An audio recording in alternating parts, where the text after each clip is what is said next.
حضرت عمر فاروق اپنے مزاج کے لحاظ سے سخت تھے، اصول پسند تھے، کوئی آدمی قریب نہیں جا پاتا تھا، لیکن جہاں مقام ادب آتا تھا تو حضرت عمر بھی وہاں جھک جایا کرتے، جہاں مقام ادب آتا تھا وہاں جناب عمر بھی جھکتے تھے۔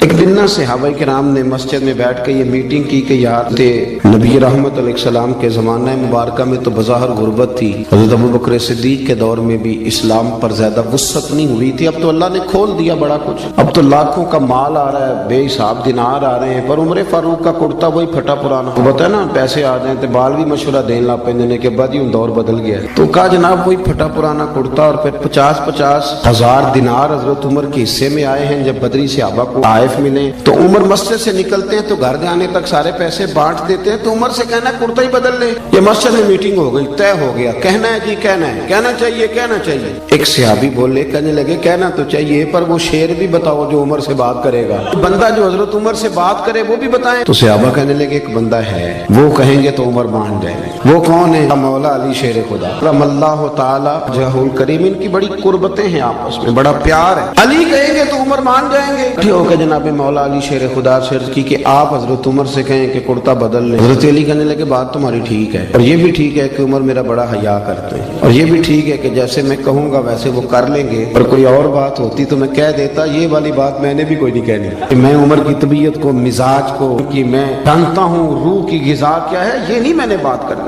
انہوں نے کہا جی پھر کیا مطلب ہوا کہ عمر فاروق سے کوئی بات کر ہی نہیں سکتا؟ تو حضرت علی کہنے لگے ایسی بھی بات کوئی نہیں، میں تمہیں ایک ہستی بتاتا ہوں، وہ جیسے کہیں گی عمر ویسے کریں گے۔ کہا وہ کون؟ جناب علی کہنے لگے سیدہ عائشہ صدیقہ۔ حضرت عائشہ صدیقہ ام المومنین ہے، مومنوں کی ماں ہے، وہ جیسے کہیں گی عمر ویسے ہی کریں گے۔ دیکھیں نا حضرت عمر فاروق امیر المومنین ہے، ویسے بھی عمر میں بڑے تھے سیدہ عائشہ صدیقہ سے، لیکن پیغام گیا حضرت عائشہ کا، صحابہ نے جا کر حضرت عائشہ صدیقہ سے کہا کہ آپ بات کریں، تو آپ نے پیغام بھیجا، فرمایا بالکل کہنا چاہیے عمر سے کہ کرتا بدل لے، ویسے بھی سرکار دو عالم علیہ السلام کا فرمان موجود ہے کہ اللہ تعالیٰ نعمت دے تو اس کا اثر دیکھنا پسند کرتا ہے، تو کہنا چاہیے۔ کہتے ہیں جناب عائشہ صدیقہ رضی اللہ تعالیٰ عنہ نے پیغام بھیجا، حضرت عمر کو کیسر و کسرا کے بادشاہ بلاتے تھے تو فرماتے تھے جاؤ دوڑ جاؤ، میرے پاس ٹائم نہیں، لیکن جناب عائشہ صدیقہ کا جب پیغام گیا تو حضرت عمر نے 1 منٹ نہیں لگایا۔ تو یار ضروری ہے کہ ہر جگہ گردن اکڑ کے بندہ چلے، 1 منٹ میں پہنچے۔ حضرت انس بن مالک کہتے میں دیکھ رہا تھا پردے کے پیچھے اتحیات کی حالت میں بیٹھ کہنے لگے اماں جی حکم ہو میرے لیے، حکم ہو مجھے فرمایا جائے، میں حاضر ہو، دیر تو نہیں کی۔ تو جناب عائشہ صدیقہ رضی اللہ تعالی عنہ کہنے لگی نہیں آپ وقت پہ آئے ہو، تو فرمانے لگے میں تو بڑا خوش قسمت ہوں نا، مجھے نبی پاک کے گھر سے پیغام گیا۔ ہمارا نا آہستہ آہستہ رویہ آہستہ آہستہ لوگوں کا خراب ہوتا جاتا ہے، ہم اپنی مرضی سے بولتے ہیں، اپنی مرضی سے چلتے ہیں، ہمارا طریقہ کار، اور کچھ ادب سکھانے والے وہ بھی بڑے انوکھے ہیں، انہوں نے ادب سکھایا مریدوں کو، پر یہ کہا ہے کہ صرف میرا ہی کرنا، اس کے علاوہ کسی اور کا، یہ بھی بہت بڑا رٹا ہے، ادب کرنا تو صرف میرا کرنا، یہ تو آپ نے قید کر دیا لوگوں کو، یہ آپ نے ادب نہیں سکھایا، یہ تو آپ نے اپنا طواف کرنے کا طریقہ بتلایا۔ حضرت عمر فاروق حاضر خدمت ہیں، تحیات کی حالت میں بیٹھے ہیں، جناب عائشہ صدیقہ رضی اللہ تعالی عنہ فرمانے لگی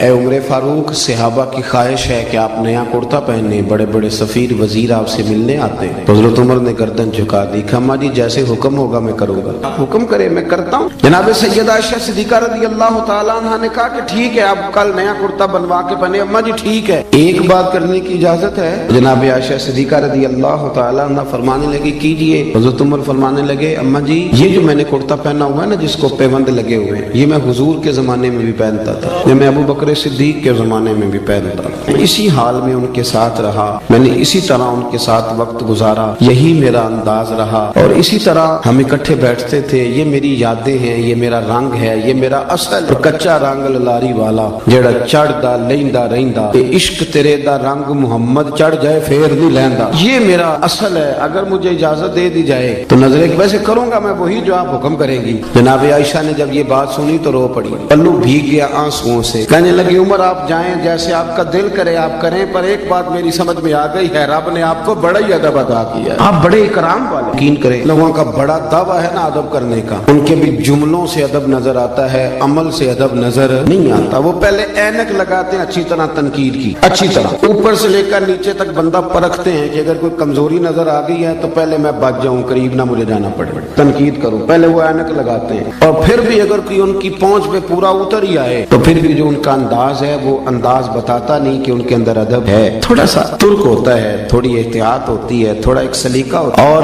بات کرنے میں، چلنے میں، اٹھنے میں۔ حضرت امام مالک رحمۃ اللہ تعالی علیہ کے دروازے پہ کوئی آ کے دستک دیتا تو آپ فرماتے جب پوچھو کو فقہی مسئلہ پوچھنے آیا یا حدیث پاک سننے آیا؟ تو لوگ جا کے پوچھتے، عرض کرتے حضور، وہ کہتا میں نے نبی پاک علیہ السلام کی حدیث سننی ہے۔ تو امام مالک اٹھتے، غسل کرتے، پھر جبہ پہنتے، پھر امامہ باندھتے، پھر خوشبو لگاتے، پھر ایک بندہ سامنے بیٹھا، آپ ذرا غور کریں، ایک بندہ سامنے بیٹھا حدیث پوچھنے آیا، تو امام صاحب اس کے ساتھ نہیں بیٹھتے تھے بلکہ ممبر پہ بیٹھتے تھے، بن سنور کے سج کے ممبر پہ بیٹھتے تھے، اور پھر کہتے تھے اب میں تمہیں رسول اللہ کی حدیث سناتا ہوں، اب میں تمہیں حدیث سناتا ہوں، یہ حدیث کا ادب ہے، یہ اس کا اکرام ہے، یہ اس کی تعظیم ہے۔ اپنی طبیعت میں ادب لائیں، بات کریں تو ذرا سنبھل کر، گفتگو کریں تو ذرا سوچ کر۔ جب آپ کسی کا اکرام کرتے ہیں، جب آپ کسی کا احترام کرتے ہیں، حضرت نظام الدین صاحب محبوب الہی رحمۃ اللہ علیہ سے آ کے ایک شخص نے کہا حضرت صاحب میرا پیر کامل نہیں، میں نے آپ سے بیعت کرنی ہے۔ تو آپ فرمانے لگے تجھے کیسے پتا چلا وہ کامل نہیں؟ کامل کا پتہ بھی تو کسی کامل کو چلتا ہے نا، پہلے تو نے یہ دعویٰ کیا ہے کہ میں کامل ہوں، اس لیے تو پتہ چلا نا۔ آپ فرمانے لگے کچھ شرعی قباحت، کہنے لگا جی نہیں، شریعت میں تو کوئی ایسا مسئلہ نہیں، شریعت کے دائروں پر پورے اترتے ہیں۔ تو خواجہ نظام الدین صاحب محبوب الہی رحمۃ اللہ تعالی علیہ ارشاد فرمانے لگے تو اللہ کی رضا کے لیے اسی کی خدمت کر اور اسی کا ادب کر، تو ادب کر، تو خدمت کر، کامل نہ ہوا نا تو اللہ تیرے خلوص کی برکت سے اسے کامل کر دے گا، لیکن بے ادبی نہ کر، توہین نہ کر کبھی۔ ہاں تو نا شروع میں کہا اہل حق بھی بٹ گئے، ہم اپنے ماننے والوں کو یہ تربیت کرتے ہیں کہ کسی اور کی تعظیم بالکل نہ کرنا، میری کرنا، بڑے بڑے بہانوں سے، یہ طریقہ درست نہیں، یہ تو آپ بے ادبی کو پروموٹ کر رہے ہیں۔ ادب کرے، اکرام کرے، ہمیں کیا لگے، ہم نے تو ادب کرنا ہے کہ بندہ نبی پاک کے مصلی پہ کھڑا ہے، ہم نے تو ادب کرنا ہے وہ نبی پاک کے ممبر پہ بیٹھا ہے۔ بندہ دیکھنا کوئی ضروری تو نہیں نا، نسبت دیکھنی ہے، نسبت دیکھنی ہے، نسبت۔ وہ اب نا ایک اور بھی بحث ہونے لگی ہے، فلانا سید ہے اور فلانا سید ہے، میں کہ اللہ اللہ تیرے کو صاحب پوچھنا ابھی صاحب کر کے دس کیڑا ہے تے کیڑا نہیں۔ میرے اعلیٰ حضرت بریلوی رحمۃ اللہ نے لکھا ہے جو کہتا ہے نا میں سید ہوں اس کا ادب کرو، میں اللہ ادب کرنے کا اجر عطا کرے گا۔ تمہیں بحث کرنے کی بھلا کیوں ضرورت پیش آئی؟ تم نے تھرمامیٹر پکڑا، لوگوں کو چیک کرتے پھرتے ہو۔ ادب کریں، اکرام کریں، اس سے آپ کا وقار بڑھے۔ حضرت خواجہ قمر الدین سیالوی رحمۃ اللہ، شیخ الاسلام رحمۃ اللہ نے پنڈی کے علاقے میں تشریف لے گئے تھے، تو وہاں نا ایک شاہ جی تھے، وہ بڑی خوبصورت تلاوت کرتے تھے، بڑا سونا قرآن شریف پڑھتے تھے۔ حضرت جب جاتے تھے تو ان کے پیچھے نماز پڑھتے تھے، بزرگ عالم تھے، تو ان کے پیچھے نماز پڑھی، کچھ اور علماء بھی ساتھ تھے، ان کے پیچھے جب نماز پڑھی تو نماز کے بعد پتہ چلا کہ شاہ جی سے کوئی ایسی اہم غلطی ہو گئی ہے کہ نماز تو ہوئی ہی نہیں سرے سے۔ بزرگوں کا طریقہ تھا، کوئی عالم کے اندر غلطی محسوس کرتے تھے تو پوچھتے تھے کہ یہ آپ نے کام کی، اس کی کیا حکمت تھی؟ وہ ایک شاعر نے کہا تھا بھائی کچھ تو مجبوریاں رہی ہوں گی، کچھ تو مجبوریاں رہی ہوں گی، یوں ہی کوئی بے وفا نہیں ہوتا۔ کہیں تو کوئی تکلیف ہوتی ہے تو انسان بعض اوقات کسی طرف بڑھتا ہے، لیکن فٹافٹ ایک منٹ سے پہلے لوگ تنقید کرتے ہیں اور سانس نہیں لیتے، کھڑا ہی نہیں ہونے دیتے۔ خواجہ قمر الدین سیالوی رحمۃ اللہ تعالی علیہ نا سید صاحب کے پیچھے نماز پڑھی، عالم تھے، سید تھے، حافظ تھے، قاری تھے، غلطی ہو گئی اور غلطی اتنی واضح ہے کہ نماز ہی نہیں ہوئی۔ تو وہ علماء ساتھ تھے، وہ آہستہ آہستہ اشارے ہونے لگے کہ نماز نہیں ہوئی، نماز نہیں ہوئی۔ تو خواجہ صاحب رحمۃ اللہ علیہ فرمانے لگے پتہ مجھے بھی ہے نماز نہیں ہوئی، لیکن یہ عام بندہ نہیں، یہ سید زیادہ ہے، ان کو لقمہ دینا ہے تو میں کچھ جملہ تلاش کر رہا ہوں، کوئی لفظ مل جائے تو لقمہ دوں۔ خواجہ صاحب بڑے منطقی فلسفی تھے، پر بعض ادب والی جگہ ہوتی ہیں جہاں منطق فلسفے ختم ہو جاتے ہیں۔ ادب ہی دیکھیں نا، اعلیٰ حضرت سے بڑا منطقی فلسفی کوئی نہیں۔ جب ان کا کلام پڑھتے ہیں تو یوں لگتا ہے کہ لفظ خود اعلیٰ حضرت کے سامنے کھڑے ہو جاتے تھے کہ مجھے لکھو۔ اب ذرا دیکھیں تو یہ ایک سیل رواں ہے، لیکن جب سادات کی بات آئی، جب ادب کی بات آئی، جب بات ختم ہو جاتی ہے نا تو پھر بندہ کہتا ہے کیا ہی بات، لفظ ختم ہو جائے تو پھر بندہ کہتا ہے اعلیٰ حضرت بھی فرماتے ہیں کیا بات رضا اس چمنستان کرم کی، ہرا ہے کلی جس میں حسن اور حسین پھول۔ خواجہ صاحب رحمۃ اللہ تعالی علیہ کہنے لگے یہ عام بندہ نہیں نا، سید ہے اور عالم ہے، ان کو لقمہ بھی دینا ہے تو ذرا ہوش سے دینا ہے، ادب سے دینا ہے، ادب سے۔ کہنے لگے ٹھہر جاؤ ذرا، مجھے لفظ تلاش کر لینے دو، کوئی لفظ ملتا ہے تو پھر شاہ جی کو بتاتا ہوں کہ نماز نہیں ہوئی۔ تھوڑی دیر کے بعد فرمانے لگے لو بھائی علماء کرام لفظ مل گیا۔ میں شاہ جی کو لقمہ دینے لگا، جیب سے 100 کا نوٹ نکالا، آگے بڑھے، شاہ جی کو نذرانہ دیا، پھر ہاتھ چومے، اور دیکھو لقمہ دینے کا انداز۔ فرمانے لگے شاہ جی آپ نے نماز پڑھائی ہے، مزہ بڑا ہے، نماز آپ نے پڑھائی ہے، مزہ بڑا ہے، یہی نماز ایک دفعہ دوبارہ نہیں پڑھا دیتے؟ مزہ بڑا آیا، ذرا یہی نماز ایک دفعہ دوبارہ نہیں پڑھا دیتے؟ شاہ جی بڑے سیانے تھے، کہنے لگے لگ رہا تھا مجھے کہ نماز نہیں ہوئی، کہ چلے آپ نے بتایا تو میں سمجھ گیا ہوں، آپ نے مسئلہ بھی بتا دیا ہے اور ادب بھی قائم رکھا ہے۔ بے ادبی نہ کریں، توہین نہ کریں۔ دیکھیں نا، آپ ایک لفظ کہہ کے گھر چلے جاتے ہیں پر وہ لفظ زبان سے نکلتا ہے دوبارہ واپس نہیں آتا، تھوڑا سوچ کے بولے۔ الحمدللہ الحمدللہ رب العالمین والعاقبۃ للمتقین والصلاة والسلام على أشرف الأنبياء والمرسلين أما بعد أعوذ بالله من الشيطان الرجيم بسم الله الرحمن الرحيم فإن مع العسر يسرا إن مع العسر يسرا صدق الله العظيم وصدق رسولنا بلاغ المبين ونحن على ذلك لمن الشاهدين والشاكرين والحمد لله رب العالمين إن الله وملائكته يصلون على النبي يا أيها الذين آمنوا صلوا عليه وسلموا تسليما الصلاة والسلام عليك يا سيدي يا رسول الله وعلى آلك وأصحابك يا سيدي يا حبيب الله اللهم صل على سيدنا ومولانا محمد معدن الجود والکرم وآلہ وصحبہ وبارک وسلم۔ حمد و صلاۃ کے بعد عزیز دوستو، اللہ تبارک و تعالیٰ کے محبوب علیہ الصلوۃ والسلام نے فرمایا ہے کہ اللہ کریم نے جنت کو مشکلات سے ڈھانپ دیا ہے۔ جو مشکل کام ہیں وہ آدمی کو جنت میں لے کے جائیں گے، اور جہنم کو اللہ تعالیٰ نے خواہشات سے ڈھانپ دیا ہے، جن چیزوں میں نفس کو لذت حاصل ہوتی ہے اور انسان کی خواہشات تکمیل پذیر ہوتی ہیں، وہ دوزخیوں کے کام ہیں۔ بخاری مسلم میں لفظ ہیں حجبت النار بالشہوات وحجبت الجنت بالمکارہ او کما قال صلی اللہ علیہ وسلم۔ تکلیف انسان کے ساتھ رہتی ہے، اس کا روپ بدلتا ہے، عنوان بدلتا ہے، لیکن پس منظر تکلیف کا ہمیشہ رہتا ہی ہے۔ انسان کے دکھوں کے نام بدلتے ہیں۔ کبھی دکھ یہ ہوتا ہے کہ اولاد کوئی نہیں، اور ہونے کے بعد کبھی کبھی یہ دکھ بھی آ جاتا ہے کہ یہ تندرست کیوں نہیں، اور اگر اللہ تعالیٰ صحت دے دے تو پھر کبھی کبھی یہ پریشانی لاحق ہو جاتی ہے کہ یہ تعلیم کیوں نہیں حاصل کر پا رہی، اور اگر وہ سارا کچھ بن سور کے زندگی کامیاب گزارے لیکن اپنی شادی کے بعد، اپنی دولت کے بعد، اپنی نوکری کے بعد اگر پلٹ کر باپ کی طرف نہ دیکھے اور رات کو واپس آئے ڈیوٹی سے تو ماں کے کمرے کے آگے سے چپکے سے گزر جائے، وہ جو تکلیف ہوتی ہے وہ سارے دکھوں سے زیادہ سخت ہوتی ہے۔ باغ تیرے دی کر کر راکھی میں ساری عمر گزاری، تو جدوں میں باغ پکن تے آیا تے لے گئے ہور بپاری، پھر اور تکلیف ہوتی ہے۔ دکھ کا رنگ بدلتا ہے لیکن دکھ آدمی کے ساتھ رہتے ہیں۔ اور یہ مت سمجھا کریں کہ جو آدمی بڑا امیر ہے، بڑا مالدار ہے، صاحب جائیداد ہے، وہ سکھی ہے۔ پلٹ کے کبھی پوچھیں تو صحیح اس سے، اس کے حالات کس طرح کے۔ تکلیف انسان کے ساتھ رہتی ہے۔ غریب شہر تو فاقوں سے مر گیا، لیکن امیر شہر نے ہیرے سے خودکشی کر لی۔ یہاں امیر غریب ہر آدمی تکلیف میں، لیکن اہل ایمان کو جو رب تعالیٰ نے حکم ارشاد فرمایا وہ بڑا پیارا ہے اور بڑا میٹھا ہے اور بڑا سمجھنے والا ہے۔ اللہ تبارک و تعالیٰ نے مشکلات ہر آدمی کے ساتھ، لیکن ایماندار کو، رسول اللہ صلی اللہ علیہ وسلم کے غلام کو، نبی پاک کے کلمہ پڑھنے والے کو جو رنگ عطا کیا ہے وہ بڑا منفرد ہے۔ فرمایا فَإِنَّ مَعَ الْعُسْرِ يُسْرًا، بے شک میں نے ہر مشکل کے ساتھ آسانی رکھی ہوئی ہے۔ پھر فرمایا اِنَّ مَعَ الْعُسْرِ يُسْرًا، بے شک ہر مشکل کے ساتھ آسانی ہے۔ ہر مشکل کے ساتھ، بولیے گا ذرا، ہر مشکل کے ساتھ، اللہ نے ہر مشکل کے ساتھ۔ اور یہاں چونکہ 2 دفعہ ذکر کیا گیا کہ ہر مشکل کے ساتھ آسانی ہے، تو مفسرین کرام فرماتے ہیں رب فرما رہا ہے اگر میں تجھے 1 مشکل دوں گا تو 2 آسانیاں عطا کروں گا۔ اگر 1 مشکل آئے گی تو کتنی آسانیاں ملیں گی؟ 2 آسانیاں دوں گا اگر 1 مشکل آئے۔ انسان کو جو مشکلات آتی ہیں نا، اگر کسی شخص کو پتہ چل جائے نا کہ یہ سامنے والا پل میں نے گزرنا ہے تو اس پار میری اپنی جائیداد شروع ہو جائے گی، تو وہ پل گزرنا اس کے لیے مشکل نہیں رہتا۔ اگر کسی کو پتہ چل جائے کہ بس یہ 2 سڑکیں ہیں میں نے عبور کرنی ہے، پھر میرے لیے سفر آسان ہو جائے، تو وہ جھٹ پٹ گزر جاتا ہے، نہ دھوپ دیکھتا ہے، نہ تھکاوٹ دیکھتا ہے، نہ رش دیکھتا ہے، نہ گاڑیوں کی ریل پیل دیکھتا ہے، گزر جاتا ہے۔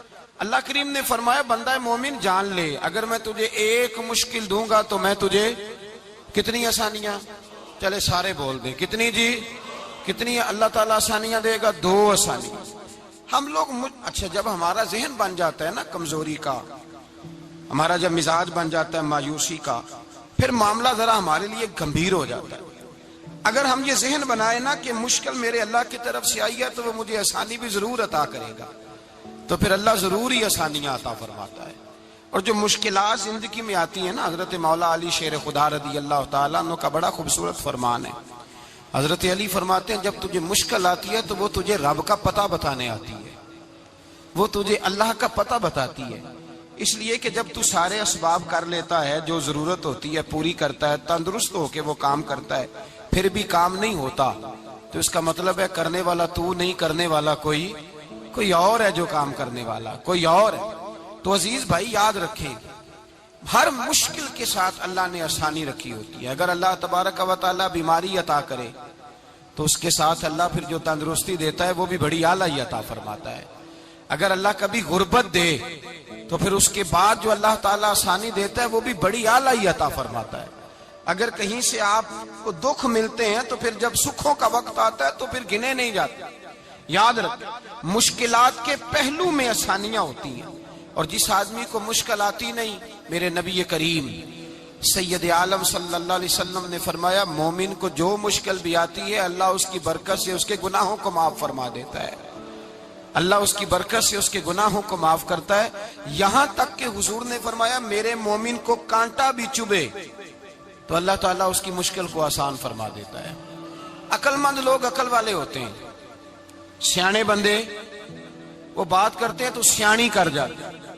اب قرآن مجید میں مختلف آیات ہیں تو مختلف لوگ مختلف آیات کو پڑھتے ہیں۔ کسی نے مولا علی شیر خدا سے پوچھا حضرت قرآن پاک کی سب سے اعلیٰ آیت کون سی ہے؟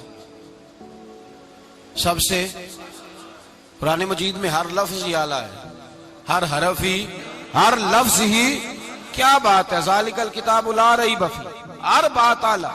لیکن حضرت علی سے پوچھا کہ آپ کے نزدیک کون سی آیت اعلیٰ ہے، تو ذرا غور کرنا، شیر کی بات تو شیروں جیسی۔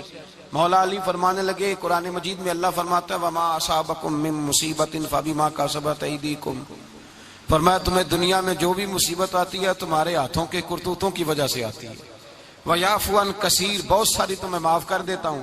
تو حضرت علی کہنے لگے یہ سب سے اعلیٰ آیت ہے میری نظر میں۔ لوگ کہنے لگے حضور ہم تو سمجھے تھے کہ شفاعت والی آیت کو آپ اعلیٰ کہیں گے، یا جو اللہ کہتا ہے لا تقنطوا من رحمت اللہ اس کو آپ اعلیٰ کہیں گے، تو آپ اس آیت کو اعلیٰ کہہ رہے ہیں کہ تمہیں جو تکلیف آتی ہے تمہاری اپنے ہاتھ کی کمائی کے سبب سے آتی ہے، اس کو آپ اعلیٰ کہہ رہے ہیں۔ تو حضرت علی رضی اللہ تعالیٰ عنہ فرمانے لگے میرے بھائیو ذرا غور کر کے اس آیت کو پڑھو۔ رب فرماتے ہیں تم جو غلط حرکت کرتے ہو اس کی سزا دنیا میں تمہیں کسی مشکل میں ڈال دیتا ہوں اور بہت ساری ویسے ہی معاف کر دیتا ہوں۔ فرمایا رب کہہ رہے ہیں میں تمہیں دنیا میں مشکل میں ڈال کے معاف کرتا ہوں۔ آپ فرمانے لگے میرا رب ایک جرم کی سزا 2 دفعہ نہیں دے گا، جسے دنیا میں سزا دے گا پھر قیامت میں بے حساب ہی معافی عطا فرمائے گا۔ پھر قیامت کے دن اللہ اسے دوبارہ سزا، یہ اس کے قانون رحمت کے خلاف ہے۔ یہ غور سے بات سنیں، یہ اس کے قانون رحمت کے خلاف کہ اللہ تبارک و تعالیٰ 2 دفعہ سزا دے۔ تو اگر اس نے دنیا میں سزا دے لی تو اس کا مطلب ہے اب قیامت میں دوبارہ سزا، تو یہ سب سے اعلیٰ ہے۔ مصطفیٰ کریم علیہ السلام نے فرمایا مومن کو کانٹا بھی چبھتا ہے نا، کانٹا بھی۔ 2 بزرگ بیٹھے تھے، ایک حضرت احمد رحمت اللہ علیہ اور ایک حضرت شرف الدین منیری رحمت اللہ علیہ۔ تو حضرت شرف الدین منیری کہنے لگے کہ دوست اصل میں وہ ہوتا ہے جو دوست کی طرف سے آنے والی تکلیف پر صبر کرے، جو اللہ کی طرف سے آنے والی تکلیف پہ صبر کرے وہ اللہ کا محبوب ہوتا ہے۔ تو حضرت احمد فرمانے لگے نہیں مجھے تیری بات کی سمجھ کوئی نہیں آئی، صبر کرے وہ اللہ کا دوست ہے، مصیبت پہ صبر کرے۔ تو کہا جناب پھر اگر نہیں سمجھ آئی تو آپ بتا دیں اللہ کا دوست کون ہے؟ تو آپ فرمانے لگے جو محبوب کی طرف سے آنے والی مصیبت کو اس کا تحفہ سمجھ کے قبول کرے وہ اصل دوست ہوتا ہے۔ اس کا تحفہ سمجھ کے قبول کرے، اپنے رب کا تحفہ سمجھے، مالک کا تحفہ سمجھے کہ اس نے مجھے تحفہ دیا ہے، مجھے کسی مشکل میں ڈالا ہے۔ تو رب کریم بلا مثال و بلا تشبیہ سمجھانے کے لیے اللہ جب کسی کو مشکل میں ڈالتا ہے، کافروں کو تو اس نے موجیں کرائی ہوئی ہیں، بڑی بڑی سہولتیں دی ہوئی ہیں، مشکل میں ڈب بھی ڈالتا ہے، اپنے نیک بندوں کو ہی ڈالتا ہے۔ نمرود اور فرعون کے پیروں میں کانٹا بھی نہیں چبھتا تھا، ان کو تکلیف نہیں آتی۔ تکلیف کسے آتی تھی؟ اللہ کے نیک بندوں کو تکلیف آتی تھی۔ حضرت رابعہ بصریہ جب تک زندہ رہی تب تک بیمار رہی، جس دن طبیعت ٹھیک ہوتی تو کہتی اے اللہ تو کہیں مجھ سے ناراض تو نہیں ہو گیا، تو کہیں ناراض تو نہیں مولا، مولا جب تو مجھے تکلیف دیتا ہے تو میں رو کے تیری عبادت کرتی ہوں، جب مجھے دکھ ہوتے ہیں تو میں سجدے میں تڑپتی ہوں، اور خدا بندہ اب تو میں سکھی ہوں، موج میں ہوں، مجھے رونا ہی نہیں آ رہا، تو خدا بندہ تو کہیں ناراض تو نہیں ہو گیا مجھ سے؟ دکھ تو اچھے ہوتے ہیں، دکھ تو پیارے ہوتے ہیں، اور دکھوں کے بعد جو اللہ آسانی دیتا ہے اس آسانی کا پھر کیا ہی کہنا۔ اس حضرت ایوب علی نبینا علیہ الصلوۃ والسلام بیمار رہے، 60 سال اللہ نے تندرستی دی۔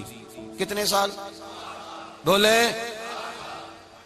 60 سال، غور کرنا بات پر، 60 سال علیل رہے، پھر بیمار ہو گئے، 18 سال ہو گئے بیمار ہوئے۔ زوجہ کہنے لگی دعا کر لیں آپ کو اللہ صحت دے دے۔ ہمیں اگر کوئی بندہ پوچھ لینا کہ بھائی کبھی کوئی خاص بات تو سناؤ، تو ہم جو ساری زندگی سکھ کے ساتھ سوئے ہوتے ہیں وہ بات نہیں سناتے، وہ جو ایک رات درد سے نیند نہیں آتی اس رات کا قصہ سناتے ہیں، کہتے ہیں وہ میرے الٹے دانت میں درد تھا تو میں ساری رات سو نہیں سکا۔ او بھائی جو ساری زندگی سویا ہے اس کا تو ذکر نہیں کر رہا، اور ایک رات جو تجھے نیند نہیں آ رہی۔ کسی سے پوچھا جائے، ڈاکٹر کہتے ہیں 360 ہڈیاں ہوتی ہیں وجود میں، کسی سے پوچھا جائے نا تیرا کیا حال ہے تو 359 ہڈیوں کا ذکر نہیں کرتا، جس گھٹنے میں درد ہے اس کا ذکر کرتا ہے، کہتا ہے یہ گھٹنے میں بڑی درد ہے۔ او بھائی باقی 359 ٹھیک ہے نا، ان کی بھی تو کوئی بات سنانا۔ حضرت رابعہ بصریہ رحمت اللہ علیہ کے پڑوس میں ایک نوجوان رہتا تھا، آپ کے پڑوس میں، تو وہ جب جو محلے میں بچے رہتے ہیں نا گاؤں میں، ان کا پتہ ہوتا ہے، پڑوسی تھا تو 34-35 سال نوجوان کی عمر ہو گئی، کبھی بیمار نہیں ہوا۔ ایک دن اس کی طبیعت علیل ہوئی، سر میں درد ہوا تو اس نے پٹی باندھ لی سرخ رنگ کی، باہر نکل کے آیا، حضرت رابعہ بصریہ علیہ رحمہ نے دیکھا تو فرمانے لگے بیٹے خیر ہے؟ لگا جی اماں جی سر میں بڑی درد ہے۔ آپ فرمانے لگے کتنی عمر ہو گئی؟ کہنے لگا 34-35 سال۔ فرمانے لگے پہلے تو کبھی درد نہیں نہ ہوئی؟ کہا نہیں اماں جی آج ہی ہوئی ہے۔ تو آپ فرمانے لگے 34 سال اللہ نے صحت دی ہے، تو نے شکر کی ایک پٹی بھی نہیں باندھی، اور آج درد ہوئی ہے تو شکوے کی پٹی تو نے فوراً ہی باندھ لی ہے، کوئی شکر کی پٹی بھی باندھنی تھی۔ حضرت ایوب 18 سال بیمار رہے، زوجہ کہنے لگی دعا کر لو، تو آپ فرمانے لگے بی بی سے کہ صحت کتنی دیر رہی؟ اس نے کہا 60 سال۔ تو آپ فرمانے لگے ذرا بیماری کو بھی 60 سال گزر لینے دو پھر دعا بھی کر لیں گے۔ یہ دعا کی، اللہ یہ لفظ کہے اللہ نے صحت دے دی، تندرستی آ گئی۔ ایک دن گھر میں بیٹھے بیٹھے زوجہ کہنے لگی کہ ایوب یہ بتاؤ دکھ اچھے کہ سکھ؟ آپ فرمانے لگے سارے دن ہی اللہ کے ہیں پر دکھ بڑے اچھے تھے، مجھ سے پوچھو تو دکھ بڑے اچھے تھے۔ کہا کس طرح؟ تو حضرت ایوب فرمانے لگے جب میں بیمار تھا تو 24 گھنٹے میں ایک دفعہ میرا رب میرا حال پوچھا کرتا تھا، ایک دفعہ میرا اللہ پوچھتا تھا ایوب تیرا حال کیا ہے؟ فرماتے ہیں 12 گھنٹے تو لذت ہی رہتی تھی کہ میرے رب نے میرا حال پوچھ لیا، اور اگلے 12 گھنٹے میں انتظار کرتا تھا مالک حال دوبارہ کب پوچھے گا۔ فرمانے لگے اب صحت تو ہو گئی ہے پر اب میرا رب میرا حال تو نہیں نہ پوچھتا۔ بھائی مشکلات جو ہوتی ہیں وہ تو تجھے سجا دیتی ہیں، سوار دیتی ہیں، تجھے یاد آتا ہے کوئی اپنا، جب تجھے درد ہوتی ہے نا، تکلیف ہوتی ہے، پھر تیرا دل کرتا ہے کوئی کندھا ملے جہاں میں سر رکھ کے رہوں۔ پھر اسی لیے تو کسی درویش سے کسی نے پوچھا تھا اپنا کون ہوتا ہے؟ تو کہا جو تجھے دکھ کے وقت یاد آئے وہ تیرا اپنا ہے، جو تجھے عین آزمائش کے وقت یاد آئے اور تجھے اس کا نمبر فوراً تیرے موبائل پہ چلنے لگے وہ تیرا اپنا سجن ہے، جس کو تو دکھ کے وقت یاد کرے۔ تو بھائی مشکلات کے بعد جو اللہ آسانی دیتا ہے، حضرت ابراہیم کو آگ میں بھی پھینکا گیا، حضرت ابراہیم علیہ السلام کو ستایا بھی گیا، نکالا بھی گیا، لیکن جب ان مشکلات سے گزرے تو میرا رب فرماتا ہے وَإِذِ ابْتَلَىٰ إِبْرَاهِيمَ رَبُّهُ بِكَلِمَاتٍ فَأَتَمَّهُنَّ قَالَ إِنِّي جَاعِلُكَ لِلنَّاسِ إِمَامًا۔ کہا جب ابراہیم پورے اترے تو پھر ہم نے انہیں امام بنا دیا۔ یا اللہ کس طرح کی امامت دی؟ فرمایا میں نے اتنی اعلیٰ شان عطا کی ہے کہ اپنے لاڈلے رسول کو جناب ابراہیم کی نسل میں پیدا فرما دیا ہے، میں نے مصطفیٰ کو ان کی نسل میں پیدا کر دیا، قیامت تک کے لیے ان کا وقار بڑھا دیا۔ اللہم صلی علی محمد وعلی آل محمد کما صلیت علی ابراہیم وعلی آل ابراہیم. ان کی عظمت بڑھا دی، اس لیے کہ جب وہ آزمائش سے گزر کر کے آئے پھر جو آسانی دی. میرے نبی پاک صلی اللہ علیہ وسلم نے دین ابراہیمی کی بہت ساری چیزوں کو رکھا، کہا میں ملت ابراہیمی پہ ہوں. جب کوئی مشکلات کو عبور کر کے آتا ہے، جب کوئی تکلیفیں سہ کر کے آتا ہے، اس کے لیے جو اجر ہوتا ہے، اس کے لیے جو پھر اللہ کتنی ذرا بڑی توجہ کیجئے گا. لوگ سمجھتے ہیں فلاں آدمی مشکل میں ہے تو شاید مشکل میں ہی رہے گا، فلاں آزمائش میں ہے تو شاید میرا اللہ فرماتا ہے ایک مشکل دے کے میں 2 آسانیاں بھی دوں گا. تم مشکل دیکھ رہے ہو، مشکل نہ دیکھو، وہ جو اس کو بعد میں آسانی آنے والی ہے، اور ڈبل جو میں اس پر نعمت کرنے والا ہوں اس کو دیکھو. حضرت یوسف کو بھائیوں نے کنویں میں ڈال دیا تھا، اور جب کنویں سے نکلے تو مصر کے بازاروں میں بکے، اور پھر زلیخا نے الزام لگایا تو حالات بگڑ گئے. حضرت یوسف کو جیل جانا پڑا. کتنی کٹھن زندگی تھی، لیکن میرے مالک کو کچھ اور ہی منظور تھا. کنویں میں گرنے والے، بازار میں بکنے والے، جیل میں جانے والے، الزام لینے والے جناب یوسف کو رب کریم نے اسی مصر کا بادشاہ بنا دیا. اللہ پاک نے اسی مصر کا حکمران بنا دیا. یاری تیری سونا پر ازمیشاں تیریاں اگ، اے سونا پرکھیا جاوند آئی پہلو نال اگاں دے لگ. اس کے لیے تھوڑا سا جتن کرنا پڑتا، تھوڑے کٹھن حالات سے گزرنا پڑتا، تھوڑی آزمائشوں کا روپ دیکھنا پڑتا. ہم چاہتے ہیں کہ ہمیں چھیڑے کوئی نہ کوئی تکلیف نہ آئے، کوئی آزمائش. یہ ہو نہیں سکتا میرے بھائی. نامی کوئی بغیر مشقت نہیں ہوا. 100 بار جب عقیق کٹا تب جا کر نگی ہوا. ہم چاہتے ہیں کہ ہمیں کچھ بھی دقت نہ آئے، مشکلات نہ آئے. اور مشکلات تو انسان کو سنوارتی ہیں بھائی، وہ تو نکھارتی ہیں. کبھی پوچھا کرو جا کر کے کسی گندم کے دانے سے کہ تو کہاں سے ہو کے آیا ہے، کہاں سے نکل کے آیا ہے، تو وہ بتلائے گا کہ بڑے مشکل مراحل سے گزرا ہوں، اور پھر اللہ نے مجھے طاقت دی ہے کہ میں انسان کے وجود کا حصہ بناؤں. تو بھائی کٹھن مراحل، آزمائشیں، تکلیفیں، یہ انسان کو بڑا انسان بنا دیتی.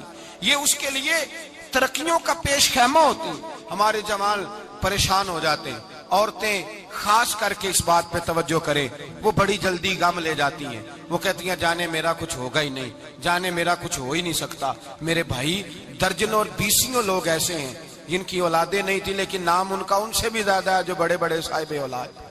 حضرت خواجہ معین الدین اجمیری کو جانتے ہیں آپ لوگ؟ نہیں، جو جانتے ہیں وہ بولے. جانتے ہیں جی؟ لو جی کافی سارے جانتے ہیں، تھوڑے جی رہ گئے نا. جانتے ہیں نا خواجہ صاحب کو؟ ان کے کسی بیٹے کو جانتے ہوں؟ نہیں جانتے، نہیں جانتے آپ ان کے بیٹے کو. حضرت خواجہ معین الدین اجمیری رحمت اللہ تعالی علیہ کے بیٹے کو نہیں جانتے.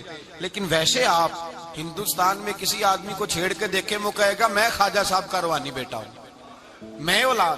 حضرت غوث اعظم رضی اللہ تعالیٰ عنہ کی اولاد کو کم لوگ جانتے ہیں. لیکن آپ ویسے کسی کو پوچھ کے دیکھیں 11ویں والا پیر کون ہوتا ہے، ہر آدمی ہاتھ اٹھا کے بتائے گا خدا کے فضل سے ہم پر ہے سایہ غوث اعظم کا، ہمیں دونوں جہاں میں ہے سہارا غوث. لوگ جھوم کے بتلائیں. میرے بھائی یہاں لوگ پریشان ہو جاتے ہیں کہ اولاد ہوگی تو یہ ہوگا، فلاں ہوگا تو یہ ہوگا. بھائی ایسی کوئی بات نہیں. میرے پاس پیسے ہوتے تو میرا ابا بیماری سے فوت نہ ہوتا. جو مالدار ہوتے ہیں تو کیا وہ بچ جاتے ہیں؟ حضرت اسرائیل انہیں چھوڑ جاتے ہیں؟ او خدا کے بندے تو کیسی بات کر رہا ہے. یاد رکھ، یہ جو آزمائشیں ہوتی ہیں، یہ جو تکلیفیں ہوتی ہیں، یہ جو تھوڑے سے مشکل حالات ہوتے ہیں. حضرت یونس علیہ السلام کی دوستی ہوگی حضرت جبریل امین سے، تو جناب جبریل ملنے آئے. حضرت یونس علیہ السلام فرمانے لگے جبریل میرا دل کرتا ہے مجھے اس بندے کی ملاقات کرا جو اللہ کا سب سے زیادہ عبادت گزار بندہ ہے. حضرت جبریل امین لے گئے دور فلسطین کے علاقے میں، اور لے جا کر ایک بندے سے ملاقات کرائی جس کی دونوں آنکھیں بھی کوئی نہیں تھی، دونوں بازو بھی کوئی نہیں تھی، دونوں پیر بھی کوئی نہیں تھی. اور اس بندے کی زبان پر لفظ بڑا کیا جاری تھے، یا اللہ تیرا شکر ہے، یا اللہ تیرا، بول کے کہیے یا اللہ تیرا، اے اللہ تیرا شکر ہے. شکر کر رہا تھا. حضرت جناب سیدنا یونس علیہ السلام کہنے لگے میں نے تجھے عبادت گزار کو ملانے کو کہا تھا، تو کہاں لے آیا؟ حضرت جبریل کہنے لگے یا یونس، یہ ہر چیز جانے کے باوجود اپنے رب کی رضا پہ راضی ہے اس وقت دنیا میں نبیوں کے بعد جس سے اللہ سب سے زیادہ پیار کر رہا ہے وہ یہی بندہ ہے. یہ اپنے رب کی رضا پہ راضی ہے. اے تن میرا کنگھی ہووے تے میں زلف سجن دی واواں, تے پوش میرے دی جتی بن جائے تے میں یار دی قدمی آواں. مارو مارو مینوں مار مکاؤ, کوئی عذر نہ پیش لے آواں, تے جے سونا ہی میرے دکھ وچ راضی, جے سونا ہی میرے دکھ وچ راضی, جے سونا ہی میرے دکھ وچ راضی, تے میں سکھ نو چلے ڈاواں. مانا کہ جب اس حال میں راضی ہے تو بس ٹھیک ہو گیا, ٹھیک ہو گیا. وصل اچھا ہے نہ فراق اچھا ہے, بس جس حال میں محبوب رکھے وہی حال اچھا ہے. بس جس حال میں انہوں نے رکھا بات ٹھیک ہو گئی. اس میں اب انسان شکوا کرتے پھرے کہ یہ کس طرح ہے وہ کس طرح, اپنے آپ کو مطمئن رکھا. مشکل کے بعد جو آسانی حضرت لقمان حکیم, ان کے نام پر قرآن مجید کی پوری سورت ہے. حضرت لقمان حکیم علیہ رحمہ آپ اپنے بیٹے کو نصیحت کر رہے تھے. کہنے لگے بیٹا کو مشکل آئے تو گھبرانا نہیں, کوئی مشکل آئے تو کرے بیٹوں کو سمجھ آ جائے کہ مشکل آئے تو, سمجھ آ رہی ہے بات کی, مشکل آئے تو. اور کیا خوبصورت جملے, بیٹے کو بٹھا کے کہتے ہیں بیٹا چھوٹی مشکل آئے گی تو اللہ بڑی مشکلات آسان کر دے گا. سمجھو چھوٹی مشکلات آئیں تو اللہ نے بڑی مشکلیں اس نے آسان کر دی. اور آپ کو بتاؤں اصل انسان ہوتا ہی وہ ہے جو مشکلوں میں جینے کا ڈھب سیکھ جاتا ہے, وہ بن جاتا ہے جو کرب کے حالات میں جینے کا سلیقہ سیکھ جائے. اپنے بچوں کو یہ سمجھانا, حضرت لقمان بیٹے مشکل آئے تو گھبرانا نہیں, بڑی کو ٹال دیتی ہے, وہ نیکی کا اور آسانی کا پیش خیمہ ہوتی ہے. اللہ اس کے بعد آسانی سمجھا رہے ہیں. کچھ دنوں کے بعد کہنے لگے آؤ فلاں اللہ کے نبی کی ملاقات کو چلیں, فلاں نبی علیہ السلام سے ملنے چلتے ہیں. اس زمانے میں جو نبی تھے ان سے ملنے چلے گئے. بیٹے کو بات یاد تھی, گھوڑے پہ بیٹھے, امام ابن جوزی نے اس کو لکھا ہے, گھوڑے پہ بیٹھے تھے دونوں کے پاس گھوڑے تھے. اب رستہ بہت زیادہ تھا, کھانا ساتھ لے لیا, پانی ساتھ لے لیا, رستہ لمبا تھا, صحرا کا علاقہ تھا. جب جانے لگے تو اتنی سخت گرمی ہوئی کہ گھوڑے بھی بے ہوش ہونے لگے. اچانک ایسی گرم لو چلی کہ گھوڑے بھی. اب دونوں باپ بیٹا جو تھے وہ بڑی جوش میں تھے کہ جانا ہی جانا ہے. گھوڑے سے اتر کر کے پیدل چلنے لگے. اب پیدل چلتے چلتے ذرا آگے گئے تو گرمی میں جتنا بندہ پیدل چلتا ہے اتنا پیاس بھی زیادہ لگتی ہے, تو پانی پیتے رہے, کھانا کھاتے رہے, کھانا پانی بھی ختم ہو گیا. تھوڑا آگے چلے نا, اس کے اندر تکلیف بڑی کہ حضرت جناب لقمان کے بیٹے کے پیر کے اندر ایک ہڈی پیوست ہو گئی. اتنی بڑی ہڈی تھی وہ اندر ہی چلی گئی, پیر خون کے فوارے گرنے لگے, بیٹا بے ہوش ہو گیا. حضرت لقمان اس کے سرانے بیٹھے تو بیٹا تھا نا, آنکھوں میں آنسو آ گئے. بیٹے نے آنکھ کھولی تو کہنے لگا ابا جی آپ تو صبر کرنے والے ہیں, آپ رو رہے ہیں. فرمایا بیٹے میں کیا کروں, میرے سینے میں جو دل ہے وہ ایک باپ کا دل ہے. تو باپ جو ہوا تیری دکھ پر رونا آیا. بڑی مشکل سے دانت کے ساتھ ہڈی نکالی, ہڈی نکلی تو خون بھی چلا. صاحب زیادہ کہنے لگا حضور آپ نے تو کہا تھا ہر مشکل کے بعد آسانی ہوتی ہے, اور چھوٹی مشکل دے کے اللہ بڑی سے بچا لیتا ہے, تو ہم تو اچھے کام چلے تھے. مشکل پہ مشکل, مشکل پہ مشکل, یہ کیا ہے؟ حضرت لقمان کہنے لگے بیٹا نہ تو رب کی حکمتوں کو جانتا ہے نہ پوری طرح میں جانتا ہوں, لیکن جو میں نے کہا تھا وہ بات سچی ہے. فَإِنَّ مَعَ الْعُسْرِ يُسْرًا إِنَّ مَعَ الْعُسْرِ يُسْرًا. اللہ ہر مشکل کے بعد آسانی عطا فرمائے گا, اور فرمایا میرا ایمان ہے کہ ضرور عطا فرمائے گا. یہ بات کہہ رہے تھے کہ سامنے سے دھواں اٹھا, اتنا سخت دھواں اٹھا کہ آپ نے سوچا شاید وہاں آبادی ہے, وہاں جاتے. وہاں چلنے لگے تو پیچھے سے کسی نے آواز دی ٹھہر جاؤ, رکو. وہیں رک گئے. تھوڑی دیر گزری تو کہا رک جاؤ. جب رکے تو ایک بولنے والا بولا, کہنے لگا تمہارے لیے تھوڑی دیر کے بعد جانوروں کا بندوبست کر دیا جائے گا, کھانے کا بھی بندوبست ہو جائے گا, بچے کا پیر بھی صحیح ہو جائے گا, چلے جانا, لیکن ذرا ٹھہرو. حضرت لقمان کہنے لگے بولنے والے تو کون ہے؟ تو کہنے لگے میں اللہ کا فرشتہ ہوں, میں اللہ کا فرشتہ ہوں. کہا اللہ کے فرشتے اور یہ سارا کچھ کیا ہے؟ تو فرشتہ کہنے لگا اصل بات یہ ہے کہ سامنے بستی پر مجھے عذاب نازل کرنے کا حکم ملا تھا, آپ بڑی تیزی سے آ رہے تھے. میں نے رب سے دعا کی کہ اللہ اس باپ بیٹے کی غلطی کوئی نہیں, مہربانی فرما. رب نے پہلے آپ کو صحرا میں الجھایا, پھر میری دعا کی برکت سے آپ کے گھوڑے ٹھہر گئے, پھر میری دعا کی برکت سے آپ کا پانی ختم ہوا, پھر میری دعا کی برکت سے آپ کے بیٹے کو زخم آیا, پھر میری دعا کی برکت سے سامنے سے دھواں اٹھا. فرمایا یہ جو تمہیں مشکل پہ مشکل آ رہی تھی یہ تو میرا رب تمہیں عذاب سے بچانا چاہ رہا تھا، یہ جو تمہیں مشکل پر مشکل آ رہی تھی تو میرا مالک تمہیں عذاب سے بچا رہا تھا، تم سمجھ نہیں رہے تھے۔ حضرت لقمان نے بیٹے کی طرف دیکھا تو بیٹے کہنے لگے ابا جی بات بالکل سچی ہے، افضل الذکر لا الہ الا لا الہ الا، اور پھر پڑھنے لگے حسبنا اللہ و نعم الوکیل نعم المولا و نعم النصیر، یہ ورد ہونے لگے۔ بھائی جب تجھے مشکل آتی ہے، آزمائش آتی ہے، تو اس وقت سمجھتا ہے پتہ نہیں میرے ساتھ کیا بننے لگا ہے۔ اللہ تبارک و تعالیٰ چھوٹی مشکل دے کے تجھے بڑی سے محفوظ رکھتا ہے، چھوٹی بیماری دے کے تجھے بڑی سے محفوظ رکھتا ہے۔